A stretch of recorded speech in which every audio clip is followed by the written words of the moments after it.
Good afternoon, everyone. I'm Brian Sheffy. And I'm Donya Williams. I'm going to apologize right off the break because apparently there's a whole conversation with dogs going on around here. So you guys may hear Bruno, but I know you guys love him. And I will go into mute if need to. But hey, Thank you, as always, for spending the next hour with us, however you're tuning in, and hope you guys are having an amazing Sunday. I do. Yeah, I did my voting today, Brian. And I did mine on Friday. I hope you guys are going out to vote as well.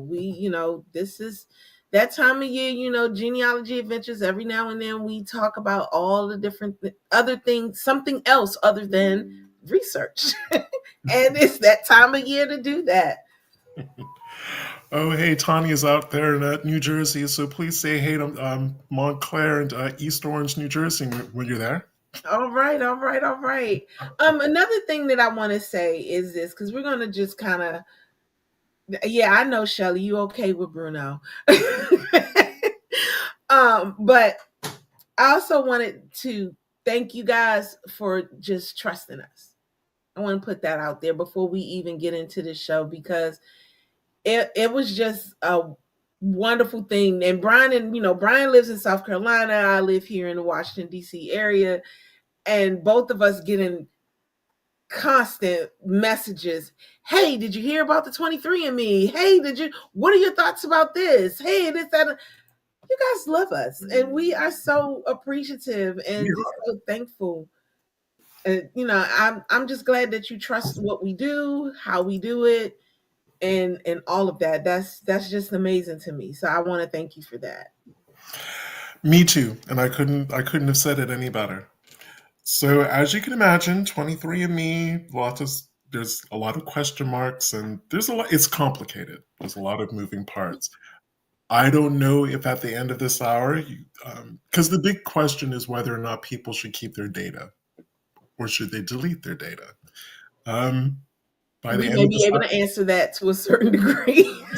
degree, but it is complicated. There are a lot of moving parts. There's a lot of considerations, so I can't promise that at the end of the 60 minutes you will have a definitive for yourself. I haven't even definitively decided yet. I've decided. I've made my decision, but we'll get to that. And mine's probably not too far off from yours. So the first thing, I think it's best to kind of give a broad overview of how 23andMe got to where they are today.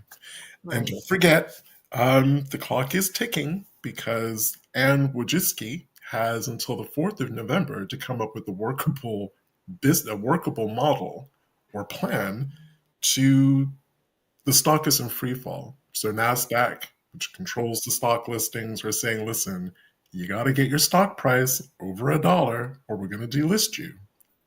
So yeah, I mean, let's talk about who Anne Wojcicki is. For those that Mhm. don't know, Anne is the owner and founder of 23andMe. She's the reason why it started up and all of that good stuff. So the whole story is just right now. You've heard everything from board of directors leaving all at the same time. It started with the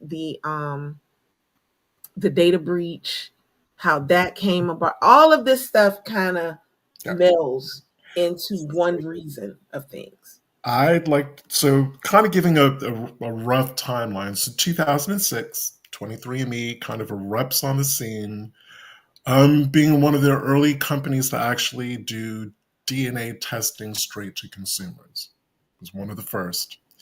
And I have to remind myself that 23andMe really did start primarily as a kind of health trait screening service.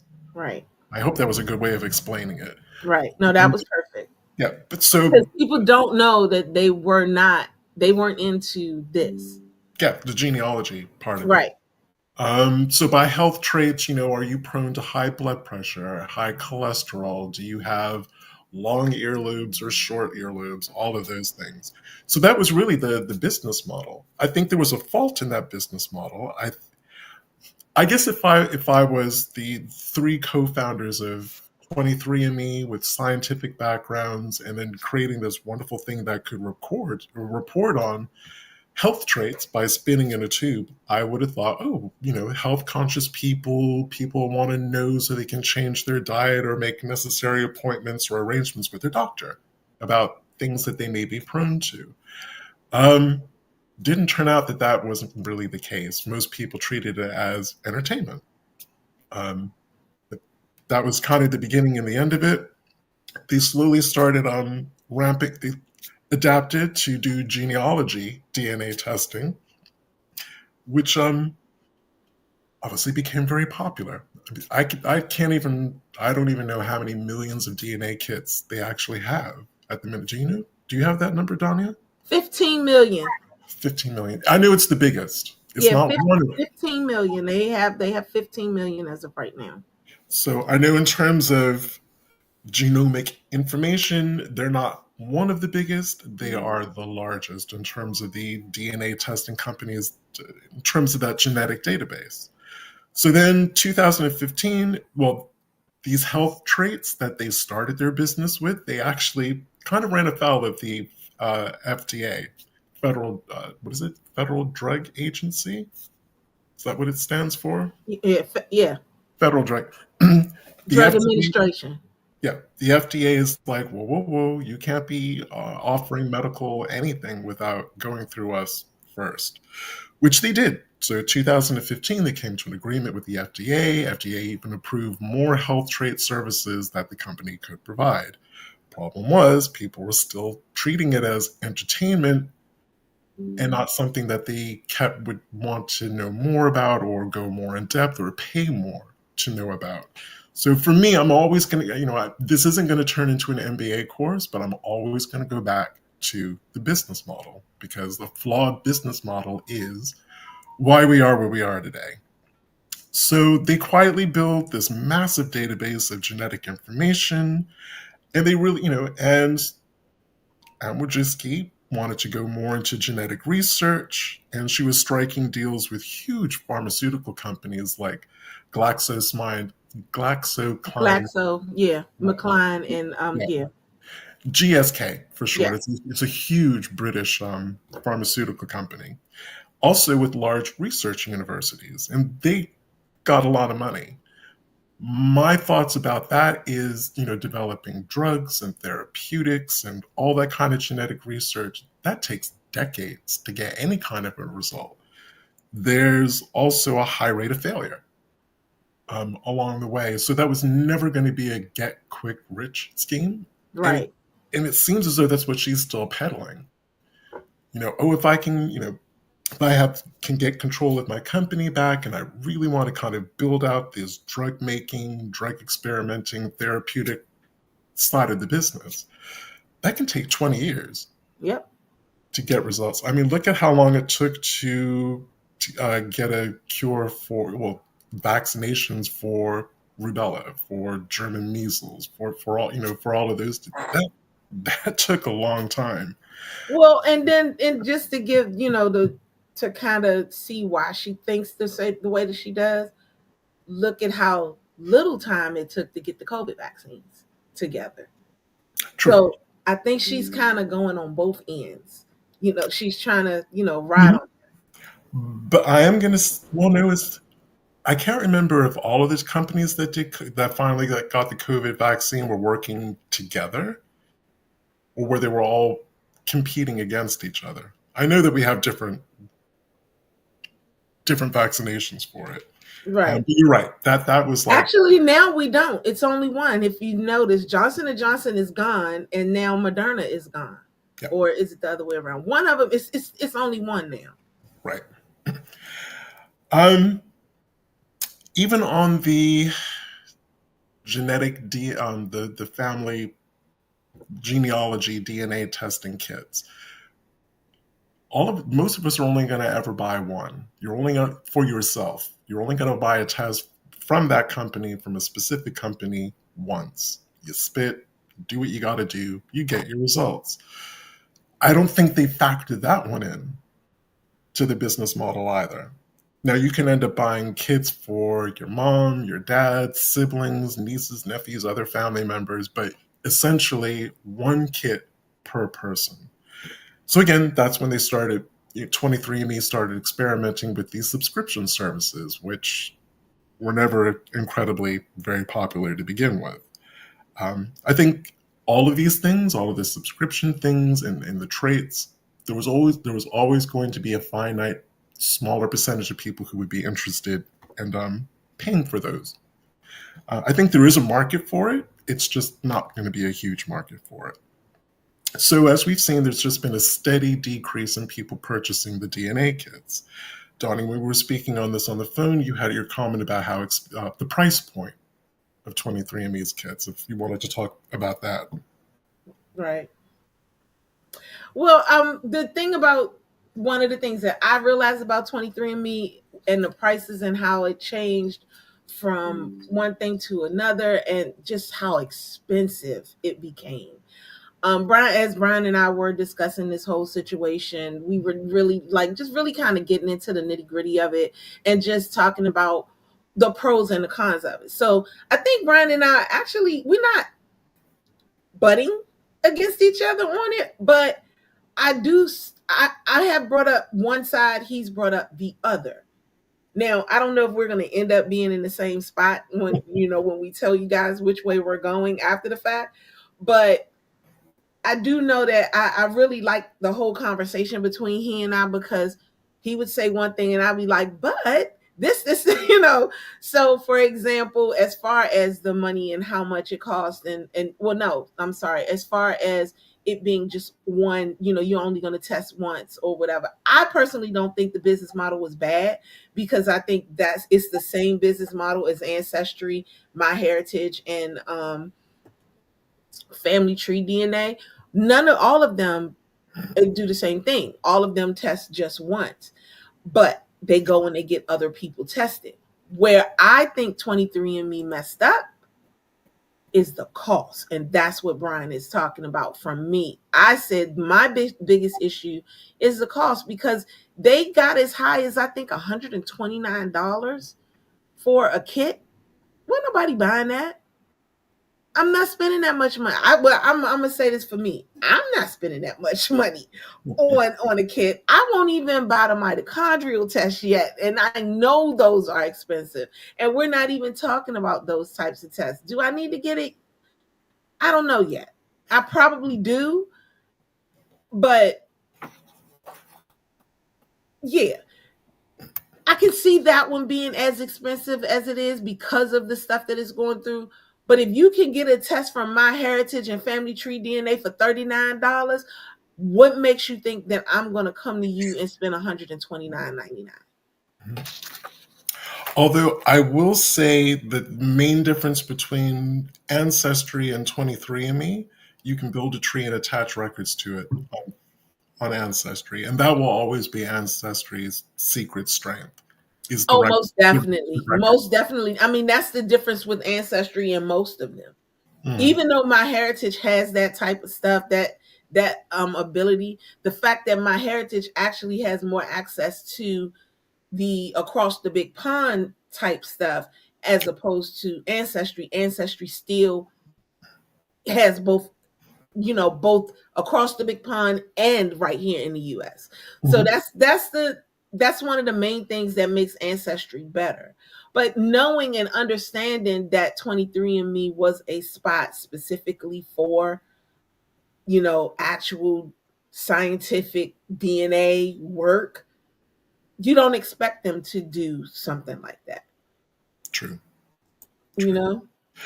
So as the business model was now really kind of resting on this health traits and medicine development and therapeutics development, um, the, the company was struggling to find money. This is about 2020, so 2021 launched on NASDAQ, could actually buy the stock, and they did really well because, as we were mentioning on the phone, Donnie, you're like, but they were a $6 billion company. Yeah.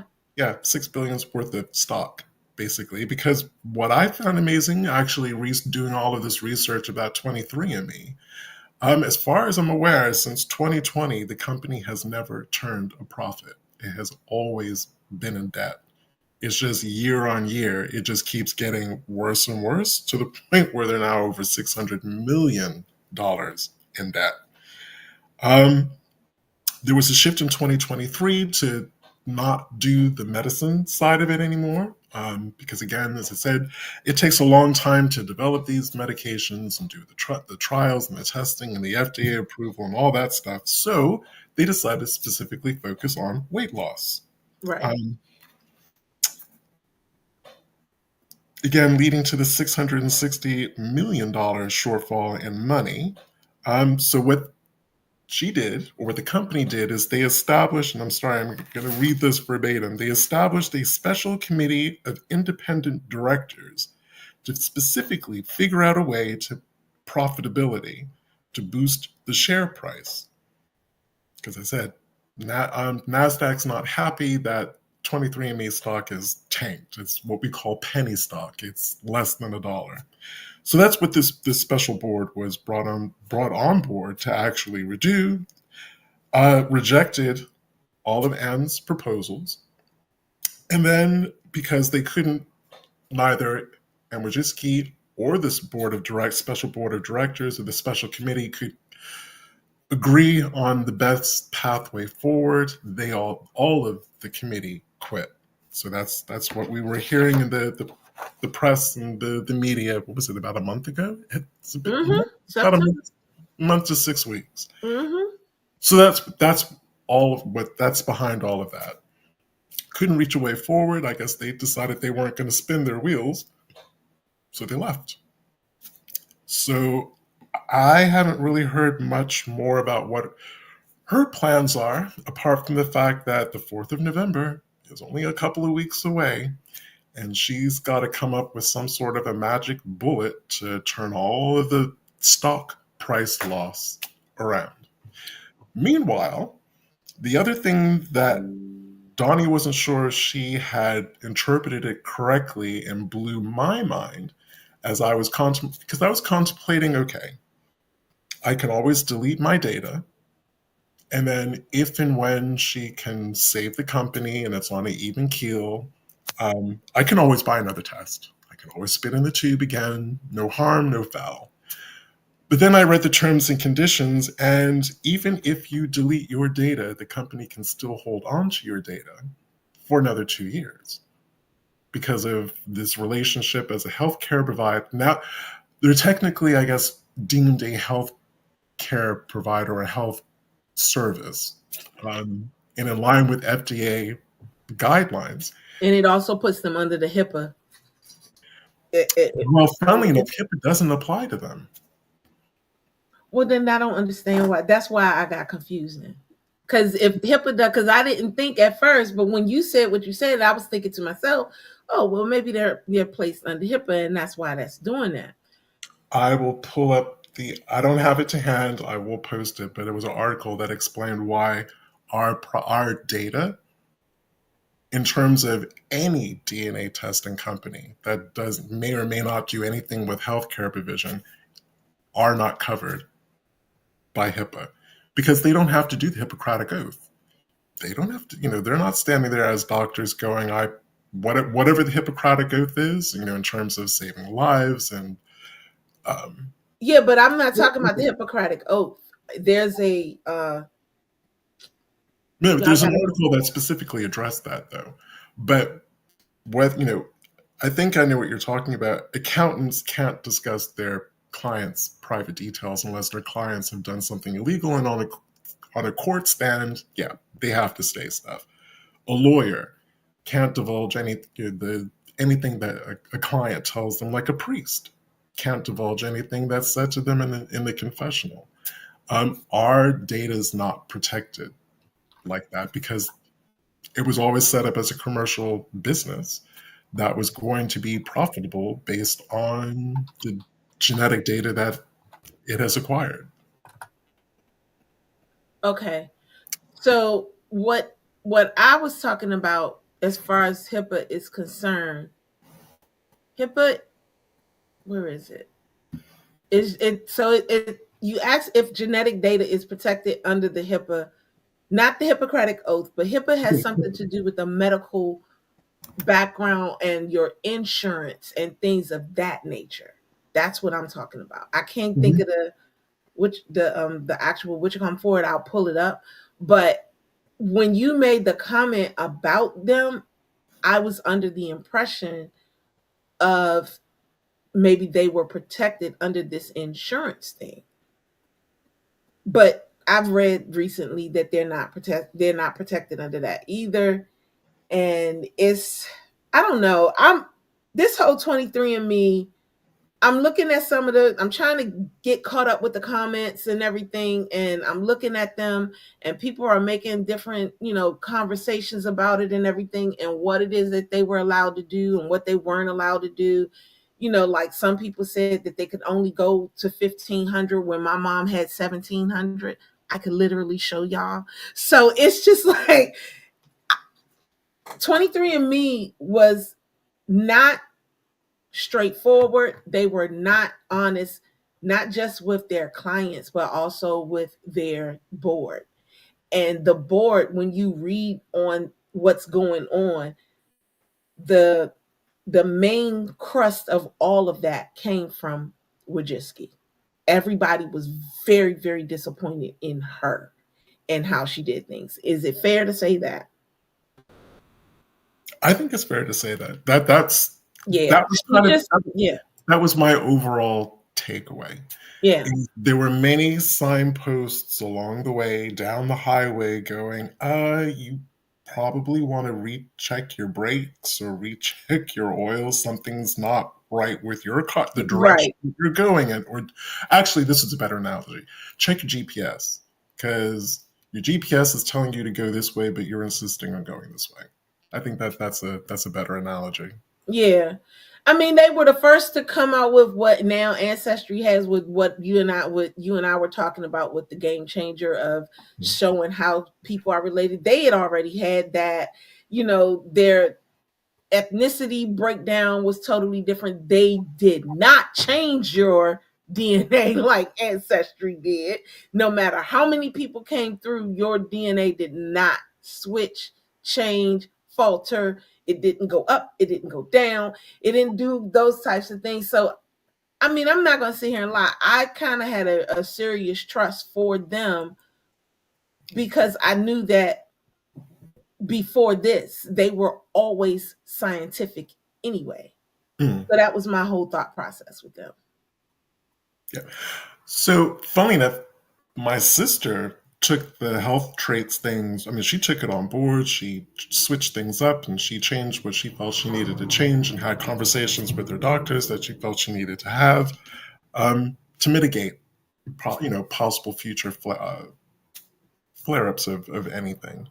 I never really engaged with the health traits. I think I dipped into it once or twice and kind of giggled, and I'm like, yeah, okay, whatever. And went back to what I did it for, which was DNA matches and all, working with the tools and all those good things.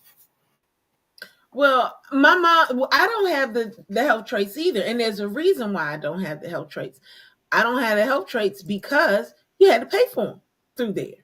Yeah. Now, you got to pay for your health traits through Ancestry. That's $10. But 23andMe, it was like getting a kid again and starting all over again. I mean, it didn't, everything just became so expensive with them. Everything became really, really expensive. Those traits on Ancestry is $10, one time fee. That's it. It don't come out once a month. It don't, because I did it just to see what it was going to do. That's all I did, and I paid the $10, and I don't pay $10 no more for it. It's there. It's sitting there. Now, I'm going to say, and this is probably rare for me, in 23andMe's defense, I'm going to say Ancestry had other things that it was charging for that was making it probably a lot more money, like getting, the different subscriptions to get access to different levels of records. Yeah, but it depends on, you know, I mean, and I know this sounds very weird, so y'all may want to record this because it sounds like I am defending ancestry, but they also had ways where they did bundle packages. Oh yeah, So if but you you they had more things that they could bundle. right, Your 23's mistake, and this is my opinion, their mistake was centering so putting they didn't put all of their eggs in one basket, but they put most of their eggs in one basket, and that was the health trait with the autosomal, and then I guess the other, the mitochondrial and the Y DNA. But those things on their own didn't give you the kind of bundle package that the wealth of offerings from Ancestry gave you. Ancestry just has more stuff, but they right. never lost sight of what the core of what really was bringing people into. Not, I shouldn't say that in the past tense. They haven't ignored the core of what brings people into Ancestry in the first place. All the other stuff is kind of like upselling to I get more think money. it's, but I don't. I think it's unfair to compare them in that manner. I actually like when the only way I compare ancestry, family tree DNA, my heritage, 23andMe, I only compared them by the kit. I can't go into all of the other stuff. We can't even do that for family tree DNA. I mean, because family tree DNA, you can build a tree with family tree DNA, but you can't connect any records to it or anything like that. You can build a tree with my heritage, you can connect records, but my heritage money, good lord, to be able to do that, it is unbelievably expensive. Mhm. You can 23andMe was never set to be like that at all. No, never. So But the because irony, they were not set to be like that at all, I think it's not fair to say, well, Ancestry was able to do X, Y, and Z, and 23andMe just kind of put all of their eggs in one basket when it came to this. That was really the only thing that they were able to do because they were never set up to go mm, in that direction. but they should have seen the way that the market was moving. Even, I shouldn't say even, my heritage offers more than, working within the same marketplace. My heritage offers more than 23andMe. And the irony is 23andMe, and again, this is my opinion, was the first autosomal DNA test that I ever took that I actually felt was fairly accurate. Accurate Hmm. reflected, it was far more accurate than Ancestry.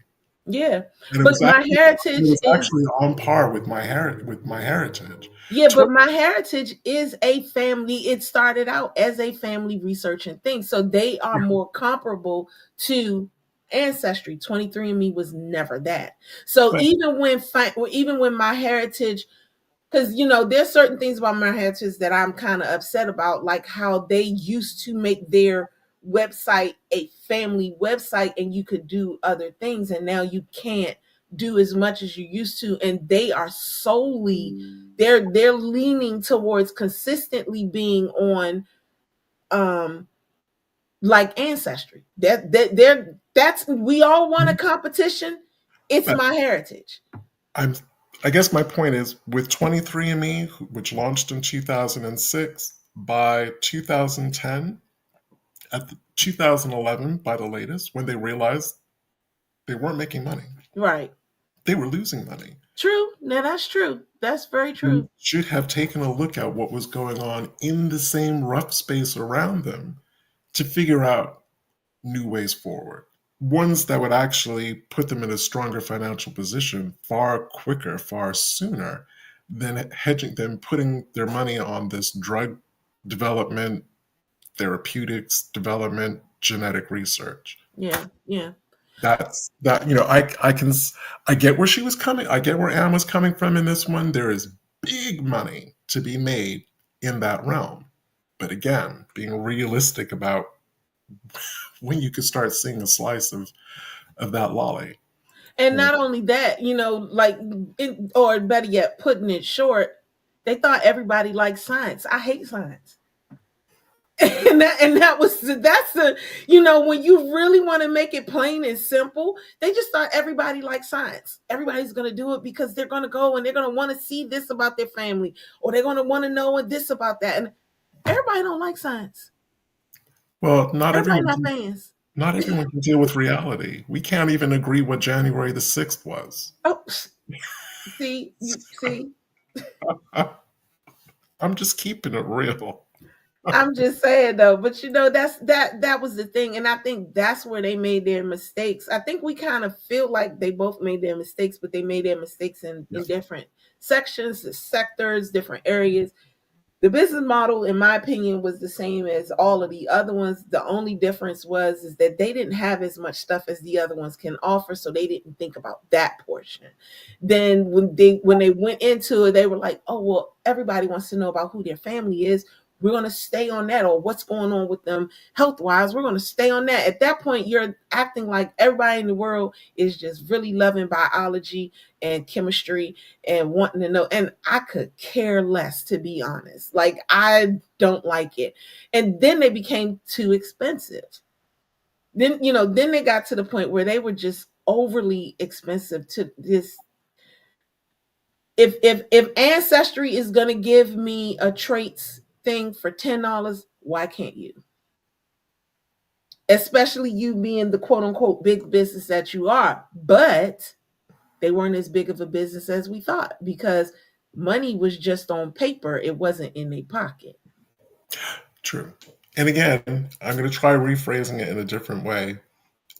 It's in a way, I agree with you. It's unfair to compare 23andMe and Ancestry directly. I think Ancestry understood its business model better. You think about how long it took them to start building out these, I call them the entertainment packages. Look how long it took before we actually got DNA circles, which was awesome. I'm going to say that to the day I stop breathing. Ancestry, if you're not going to give us chromosome browser, please give us DNA circles. But look how long it took for them to give us DNA circles. Yeah, and look how quickly they took it away too. And look how quickly they took it away. But I think their business model was always going to be more sustainable and scalable, because all they needed to do to keep things fresh and new and invigorating and people repaying those monthly subscriptions was getting more records. So while they may do I call it the genealogy edutainment light stuff, like stories and communities and blah blah, they never lost part of that real core part of their business that just keeps getting people back. And I'm going to say 23andMe should have, did the wet finger to see which way the wind was blowing, to know that they were in a losing position. Yeah, I mean, I think they focused on it. I think they focused on a bit. I think they, how can I say this? I think they took a slice of what Ancestry does without taking the part that really makes Ancestry grow. Yeah. And because they did that, that's where they messed up at. But in their defense, I think they only did that because DNA became big all of a sudden, and everybody was looking at DNA, and it was such a big deal. Black people were starting to find their families, and that made a difference. And that was a part of it. It was just different things like that. They were starting to realize, hey, I really can find my family through this, and I can do this, and I can do. So that was, I think they were hoping that would sustain them. And well, the other bad call was having one person hold and wield that much power with no checks or balances, who could just part and do what they wanted to do. And that's what they ended up doing. They started Wojcicki had too much pride. She was making changes that they did not like, hence all of the directors leaving. That was the thought process. They were like, look, we don't want to go this private route. We don't want to do what it is that you want to do. Also, we are not happy with the way that you are doing things, and the direction that you're trying to take us. You're either going to step down, resign, and we're going to go and move forward, or we're out of here. So now our DNA, our data, our very personal private data is kind of now being held captive. Right. No one really knows what's going to happen after November the 4th. If Ms. Wojcicki doesn't come up with the silver bullet, the magic silver bullet to avoid disaster, no one's really talking about what's going to happen the day after that, or Right. the month after that. Right. Um, which is the part that I find really, that's the part that makes me the most angry. I can't think of any other big commercial DNA testing company that has ever tanked. I think this would be the first. If it does tank, if it does happen, I believe this will be the first one. So there is no playbook. And my feeling is that as much as I hate the federal government poking around and stuff, I think the federal government, at least the FDA, should step in, just pause everything. And nothing, even though we have all of us who have tested with 23andMe, we read the terms and condition and we signed it. I think collectively, the subscribers' voice should be part of this conversation, and nothing should happen with our data without our voices as part of that conversation. No, Um, I'm in agreement with you on that one. I'm sitting here again trying to get caught up with these comments you and and me both. and trying to get them out here. And Gary Jr. Lewis Odin, he says, I think it's sad that we African Americans have to pay to piece together who we are. I have paid all pay in the future. That got kind of under, couldn't understand it a little bit, but I think I know the direction that he's going, and that goes back to reparations, and you're thinking about all that other good stuff and everything. And I'm in agreement with you on that as well. But unfortunately, until, and this is my opinion, not Brian's, not Genealogy Adventures, hold it straight over Danya's head on what I'm getting ready to say. Until Black people start to really realize what it is that we need to do in this world and start voting and start participating and start doing it, not saying something just, but also doing something, reparations and everything else that we're trying to get, we're never going to get. That is my thought process. I believe that with the whole heart. And that's where I go with that. We got to stop. Everybody got to stop trying to be chiefs, and somebody got to be a soldier in this thing, and let somebody else lead, be able to do those things. Stop doing that crab in the barrel thing and dragging ourselves back down, because those are things that our families did not do back in the day. They actually did not do that. You can sit up here and act like they did if you want to, but bottom line is, when those people started leaving during the migration period, they were bringing their families along with them. And every time somebody else moved out, they brought another family in. That's not crab in a barrel. That's helping. Mhm. So, I don't know. The That's other, yes, nope, I hear you and I get you. yeah. The other part of this that really frustrates me, and again, I just haven't heard or seen any of this coming from Aaron Wojcicki, and that's an acknowledgement that without us, there wouldn't have been a 23andMe. The reason why She's too selfish for that. they have the largest genetic database is because okay, I was going to say we gave that to them, but We paid for it. we paid for it. We paid for it to be able to do that. That's why I'm really passionate about our voices need to be part of the conversation moving forward. Um, I'm just going to say she doesn't seem to be very good at when it comes to promoting the company. Amazing spokesperson for it. I've got to give Anne full props for that. But outside of that, whether it's speaking to the special committee or her former board or her former co-founders and us, the people who subscribed and gave our money over to them, she's not good. No, she's not. and she didn't have the right. And not only is she not good at that, she wasn't good at picking the people around her to help her foster it and make it better and make it grow, as opposed to make it look like it was doing something. Because right now, with NASDAQ dropping it, possibly dropping it on the 4th, it makes it look like a whole scam. It makes it look like, it was, because who gets that money that made it a $6 billion? Like, where is that money? Where's that? And how is that lost? And how did you not make a profit, but you still going out and you buying this and buying it? Like, what's the whole, how are you able to, these are the questions Oh, that. investors. Don't forget, at the time that she was doing 23andMe, her then partner was a very high executive at Google. Mm, It's the same with a lot of these tech companies. It's like a club. Think of it as a club. yeah, yeah. Most of them tend to know one another and date each other. So that was that. Jerome Um, Spears says, how about sorting the matches, like matches in Pro Tools Ancestry? How about that? They were the first to do that, actually, Jerome. mhm. 23andMe were the first ones to do that, because they helped me find some people that my family wanted me to find.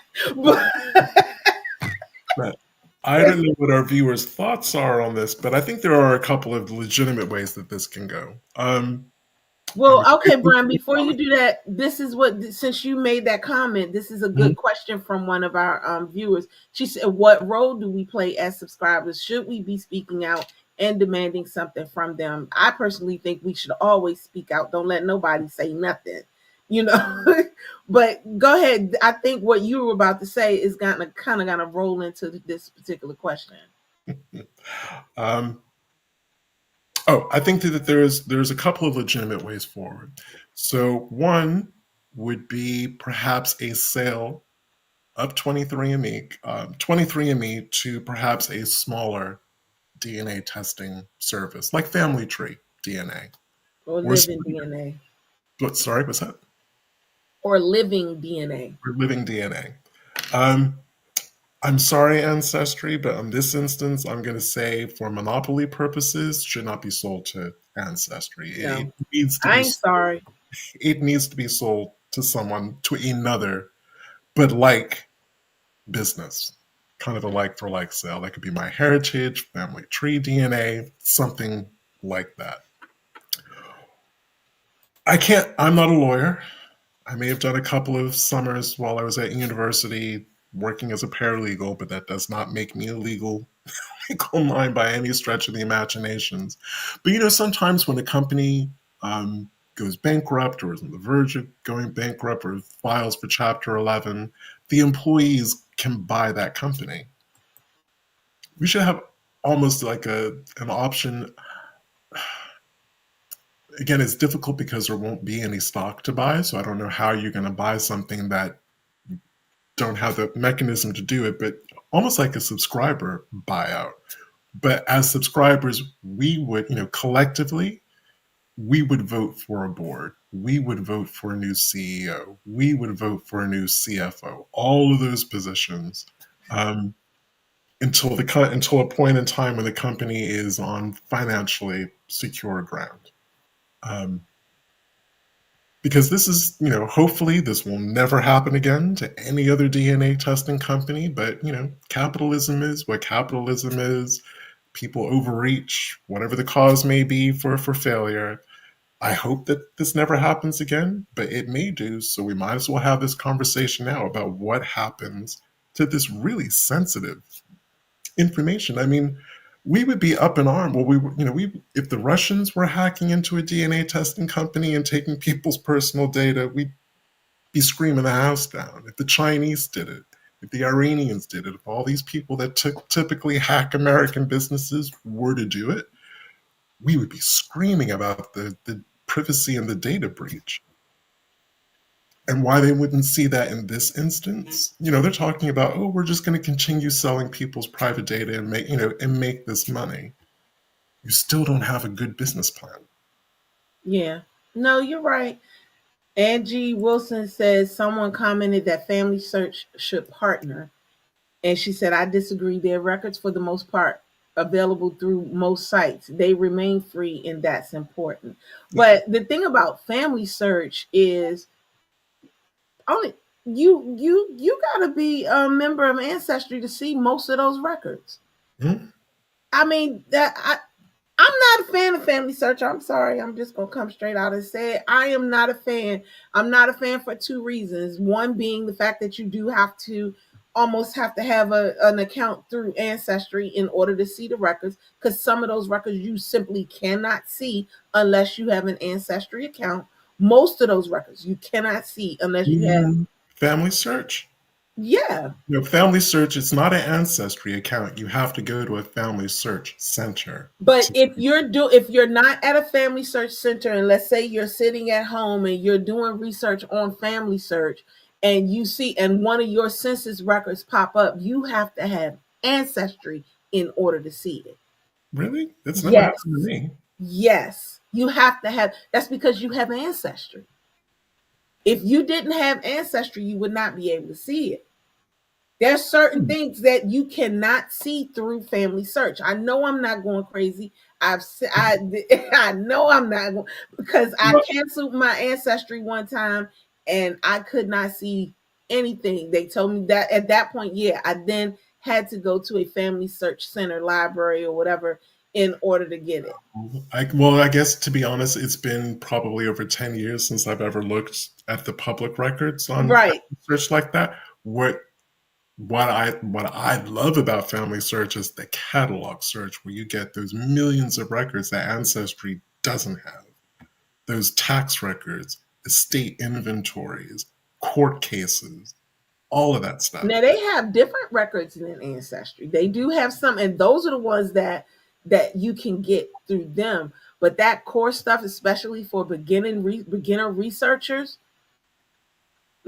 Family Search ain't great. I mean, for it's not great, and I'm remembering it as a beginning researcher. Wait a minute. Sorry, I'm. You're gonna have to. One day we're gonna have to do a Zoom, and you're gonna have to show me, because even in the center here in Charleston, we have these kiosks, and Family Search is the only thing that's on there. There's nothing with Ancestry or any other database, and But you all also have an account. But you guys deal with they Family don't Search on speak. a partnering on a partnering. Hmm? Y'all partner with them.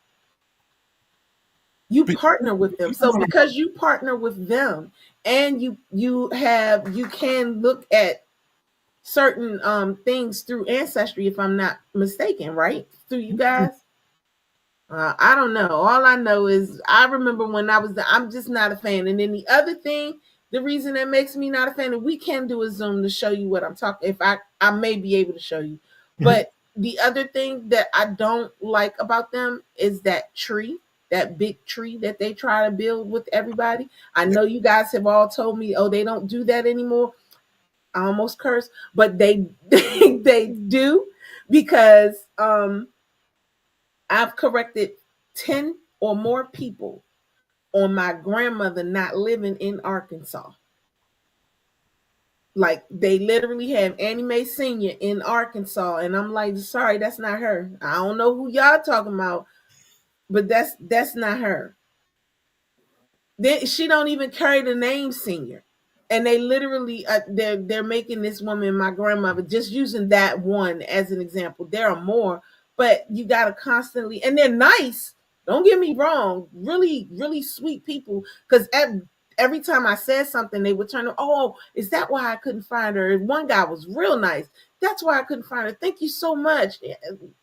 What the heck? What are you looking for? Yeah, but nevertheless, so. Mm, I'm not a Family Search fan. Anyway, I don't think they would, because 23andMe's business just isn't part of Family Search's core business model. Yeah, It's just not what it's in business to do. yeah, yeah.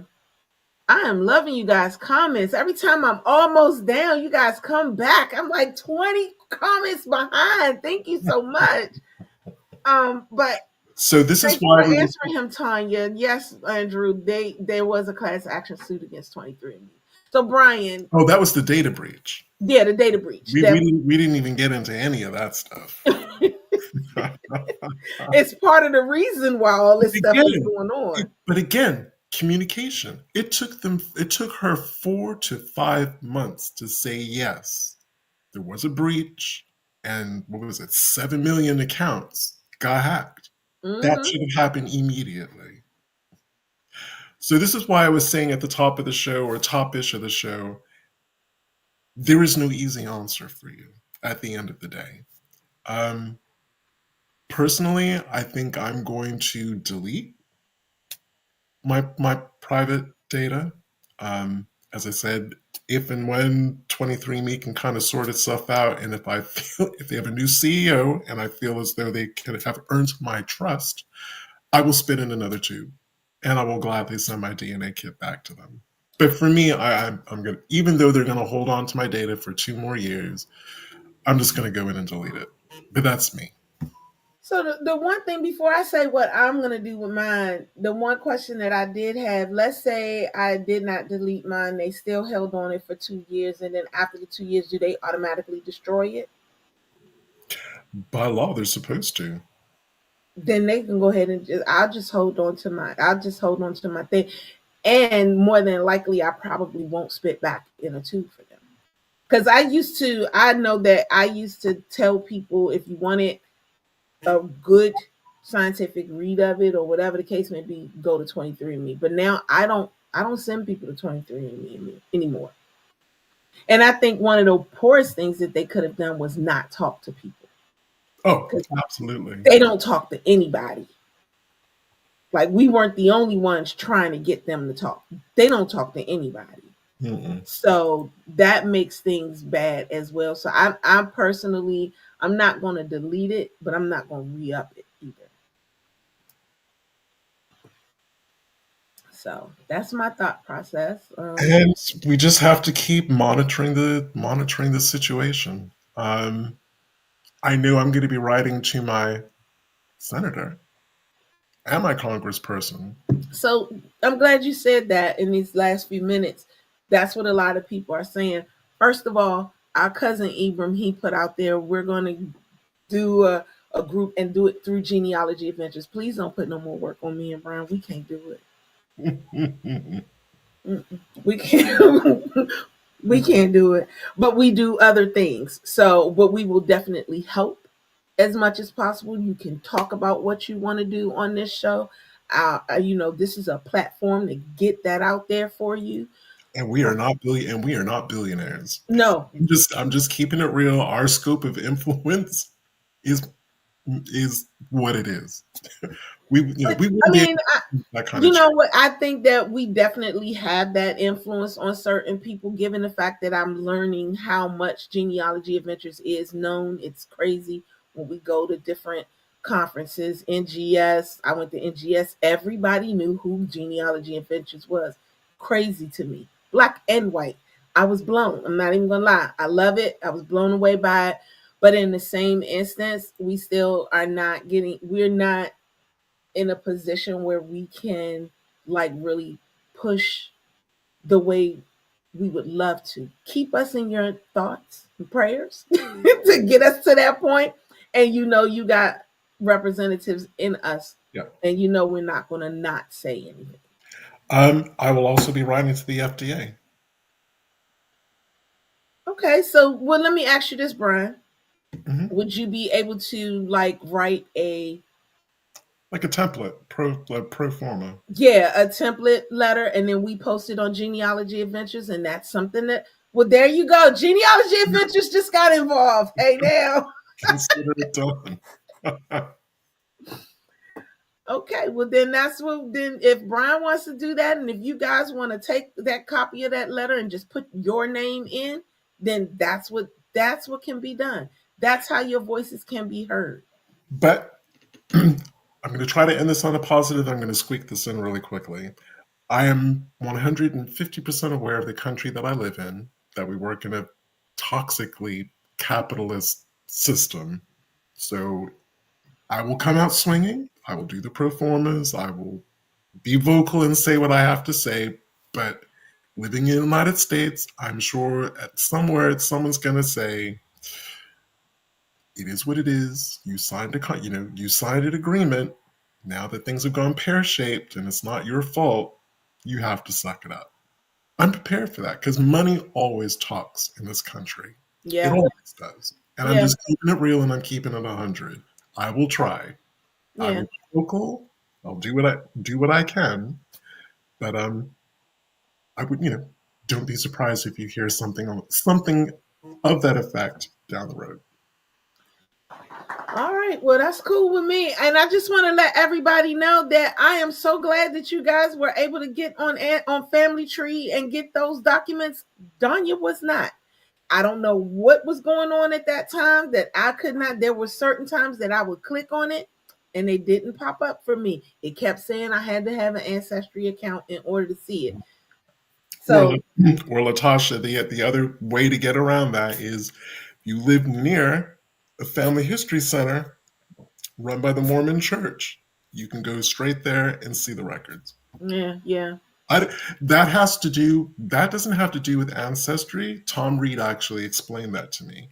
That has to do with whatever agreement they signed with the county back in the day when they went in to do the microfilming. So Yeah. I get that. Northampton County, Virginia, I have to go to a family history center to see any of those records.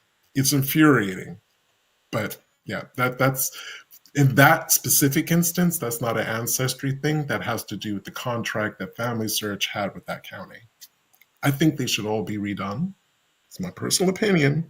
If anyone Right. from Family Search is listening, because Well, it's jarring when you're looking for a will written in 1820 and you can't read it, and it's 1820. right. Well, this hour is up. I hope we gave you guys some insight or at least was able to explain some of the things that are going on. I love the conversation with you guys. This has just been awesome. I never caught up.